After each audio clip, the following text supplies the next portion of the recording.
Assalamualaikum anak-anak. Waalaikumsalam. Selamat pagi ya, semoga bersemangat. Baik ya. Ya, Bu. Kita memulai pelajaran hari ini ya.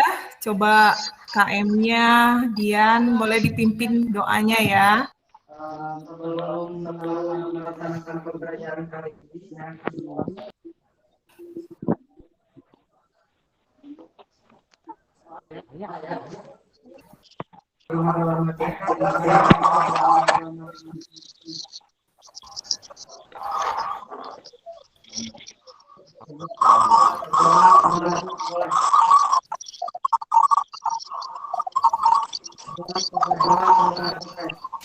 Ya, terima kasih ya. Baik ya, sebelum kita memulai kegiatan kita hari ini, Ibu absen dulu ya. Ada 9 orang ya yang bisa hadir ya. Ya mungkin karena keterbatasan Ya, Bu. kuota atau sinyal. Sebelum Ya, Bu. kita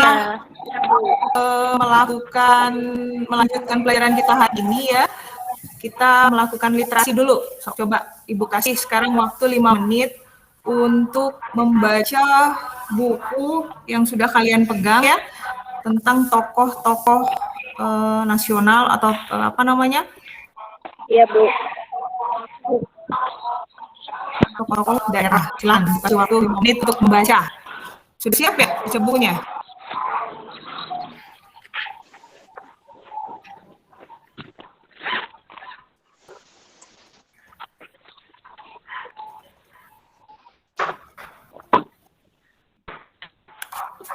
Iya. Nah, baik ya. Kita tentang menganalisis persyaratan tumbuh tanaman. Nah, adapun tujuan mempelajari materi ini adalah agar siswa dapat menganalisis persyaratan tumbuh, menemukan potensi lahan,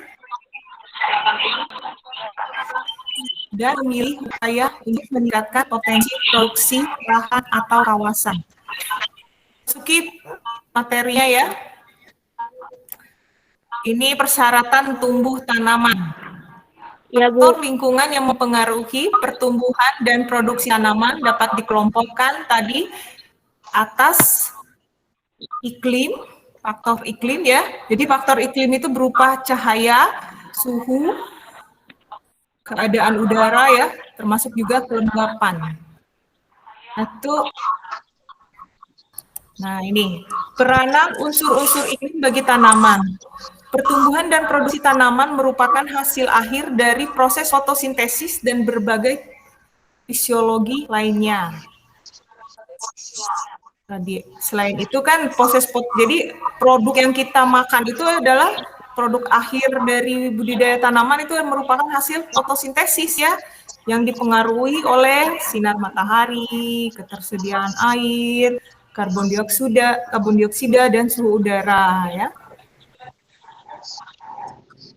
Nah, ini pemanfaatan informasi iklim dalam pertanian.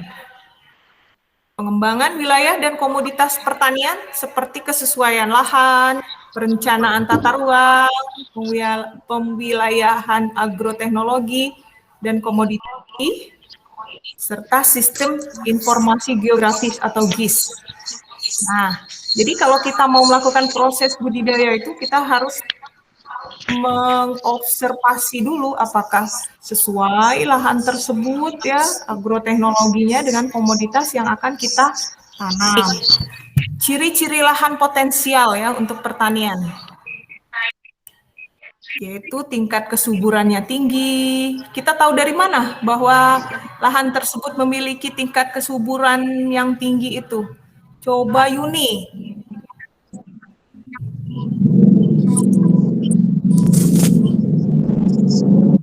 Kalau tanah tersebut memiliki tingkat potensial kesuburan tanah yang tinggi. Coba Yuni masih ada? Banyak tumbuh dengan Apa? Warna tanahnya aja kira-kira. Warnanya apa? Banyak mengandung humus, Bu. Humus ya. Subur. Masih berada di lapisan atas ya. Nah, itu biasanya yang subur itu biasanya top soil itu ya. Jadi yang banyak mengandung humus itu. Apa warnanya? Warnanya masih berwarna apa?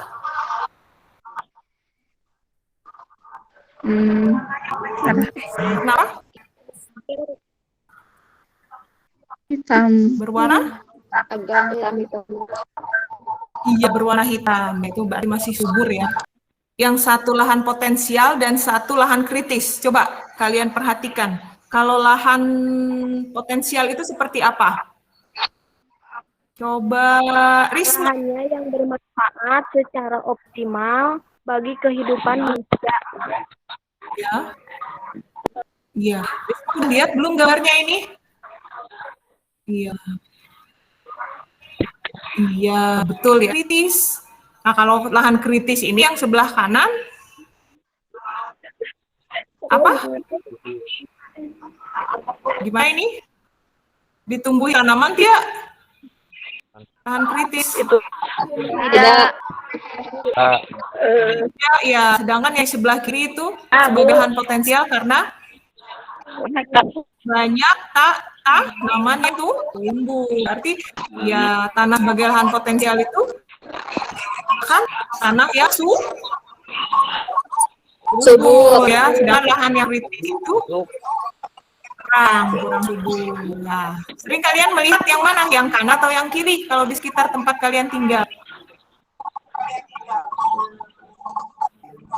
Yang potensial. Cara pelestarian lahan potensial ya. Nah, itu dengan cara hijauan itu kita menanam pohonan ya. Reboisasi juga menanam tanaman kembali ya, yang asalnya tidak ada tanaman atau gersang, kita tanam kembali dengan tanaman pepohonan. Nah, terus menggunakan penanaman secara kontur. Terus pergiliran tanaman. Nah, itu cara pelestarian lahan potensial. Lahan tersebut untuk dilakukan budidaya.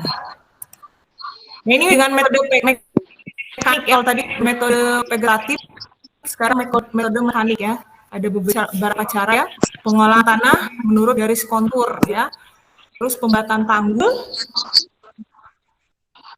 atau gulutan saluran, kemudian pembuatan terasering. Nah, sekarang Ibu ingin kalian mengerjakan LKPD ya. Itu Ibu sudah share LKPD-nya ya, sudah dibaca-baca belum?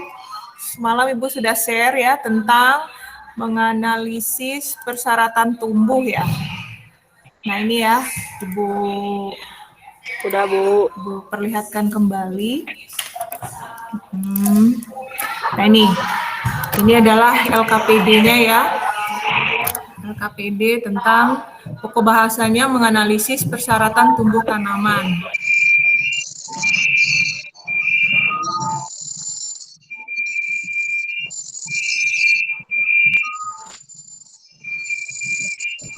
Sudah selesai? Sudah ya. Kalau sudah, siapa yang mau mempresentasikan hasil LKPD-nya? Silakan. Saya, Bu. Oh ya, silakan. Untuk LKPD, soal yang pertama yaitu faktor lingkungan yang mempengaruhi pertumbuhan dan produksi tanaman dapat dibagi menjadi 3, yaitu faktor iklim, faktor medium tumbuh, dan faktor biologis. Yang meliputi faktor iklim yaitu matahari, suhu udara, kelembaban, curah hujan, dan juga angin. Untuk faktor medium tumbuh yaitu unsur hara, air, dan udara, juga tanah. Untuk faktor biologis meliputi mikroorganisme yang bermanfaat. Untuk soal yang kedua yaitu peranan cahaya bagi pertumbuhan tanaman, yaitu cahaya berperan untuk proses fotosintesis, jadi sangat penting. Lalu perbedaan antara intensitas, kualitas, dan fotoperiodisitas. Intensitas yaitu keadaan atau tingkatan, ukuran, kuatnya, hebatnya cahaya. Lalu kualitas yaitu mutu, baik bentuknya atau haraf atau derajat sesuatu. Dan fotoperiodisitas yaitu lama penyinaran. Untuk yang keempat yaitu mengamati dua gambar dan membedakan antara lahan potensial dan lahan kritis. Perbedaannya yaitu apabila lahan potensial berpotensi untuk menghasilkan dan bermanfaat, juga memenuhi persyaratan tumbuh tanaman. Sementara untuk lahan kritis yaitu lahan yang kemampuan produksinya kurang dan juga kurang produktif apabila digunakan untuk berbudidaya. Lalu ciri-ciri lahan potensial dan lahan kritis. Ciri-ciri lahan potensial yaitu tanahnya subur, gembur, dan memiliki sifat fisik yang baik. Sementara untuk lahan kritis yaitu tanahnya kering, tandus, dan miskin akan unsur hara. Yang selanjutnya yaitu bagaimana cara pelestarian lahan untuk pengawetan tanah secara vegetatif dan mekanik. Secara vegetatif kita bisa melakukan penghijauan, reboisasi, penanaman secara kontur, penanaman tutup tanah, dan penanaman bartas, juga pergiliran tanaman. Sementara untuk secara mekanik yaitu pengolahan tanah menurut garis kontur, pembuatan tanggul atau guludan, dan pembuatan terasering, juga pembentukan saluran air atau drainase. Kesimpulannya yaitu apabila kita akan berbudidaya, maka kita harus memperhatikan syarat tumbuh dari tanaman yang akan kita budidayakan supaya hasil yang kita dapatkan juga dapat optimal. Mungkin itu saja dari saya.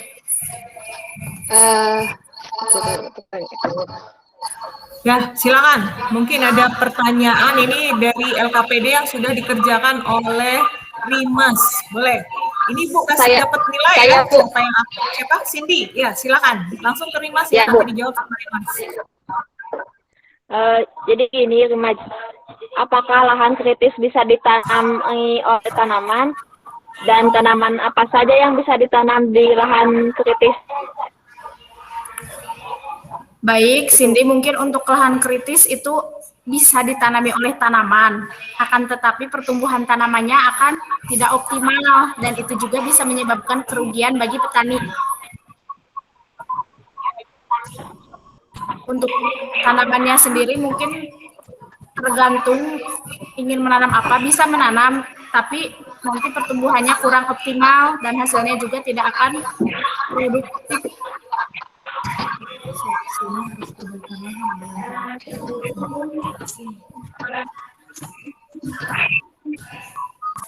Ya, silakan bila ada lagi.